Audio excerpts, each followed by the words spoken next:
네. 정부가 유류세 인하 조치를 연말까지 연장하겠다고 밝혔습니다.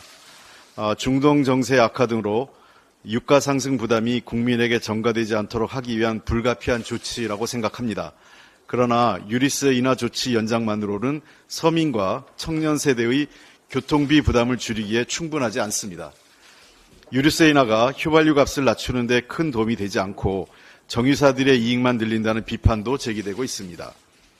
버스와 지하철 요금은 인상하면서 유류세의 인하 조치를 유지하는 것은 지하철 대신 자가용을 타라고 권하는 것과 같습니다.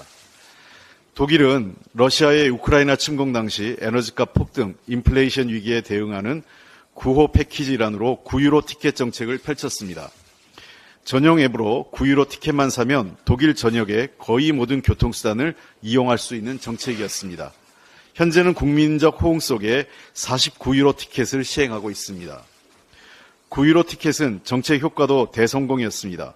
이용 횟수는 한 달에 약 10억 회, 자동차에서 9유로 티켓 이용으로 전환한 이동 비율은 약 10%로 집계되었습니다.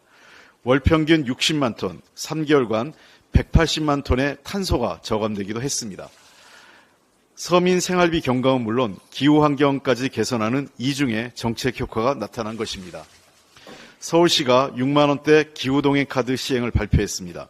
경기도는 더 경기 패스를, 국토교통부는 문재인 정부의 알뜰 교통카드를 확대한 K패스를 추진하고 있습니다. 민주당은 이러한 움직임에 모두 찬성합니다. 그러나 핵심은 수도권 대중교통 이용자들의 편의성입니다.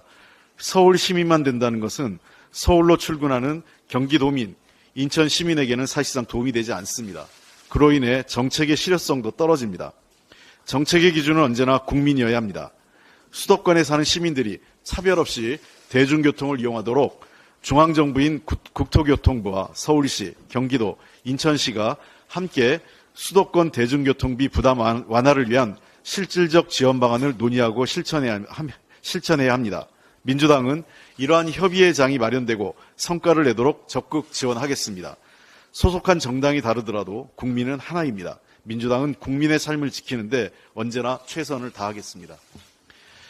문재인 케어로 건보료 파탄났다는 주장은 가짜뉴스입니다.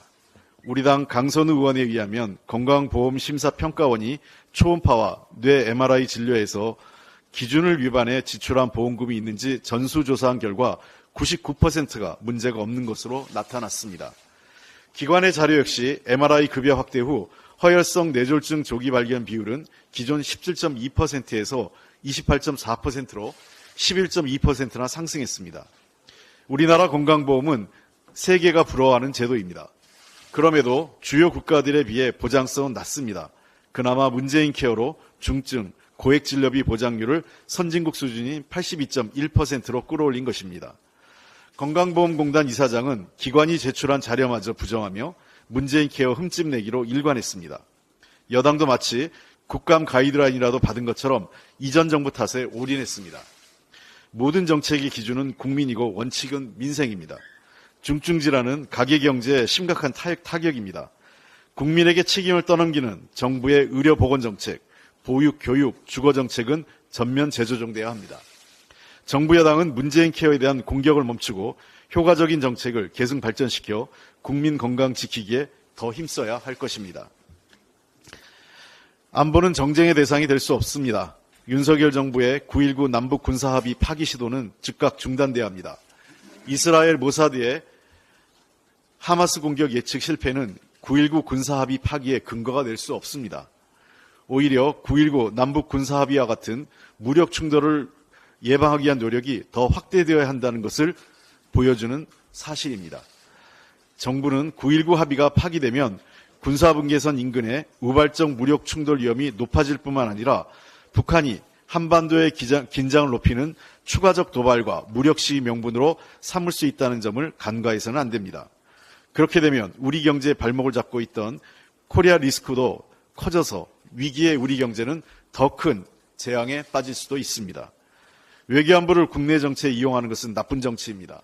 이스라엘 하마스 무력 충돌 사태는 압도적 힘에 의한 평화라는 무모한 강경 일변도 정책이 국민의 생명과 안전을 위협하는 파괴적 결과를 가져올 수 있다는 것을 보여주는 것입니다. 전쟁에서 승리하는 것보다 중요한 것은 전쟁을 예방하는 것입니다. 민주당은 한반도의 긴장을 높이고 국민 안전을 위태롭게 하는 윤석열 정부의 9.19 군사합의 파기 시도를 막겠습니다. 윤석열 정부가 이스라엘 하마스 무력 충돌 사태에서 교훈을 얻어 굳건한 안보 태세를 기반으로 남북관계를 개선하고 한반도 평화를 구축하기 위한 노력에 나설 것을 강력하게 촉구합니다. 이상입니다.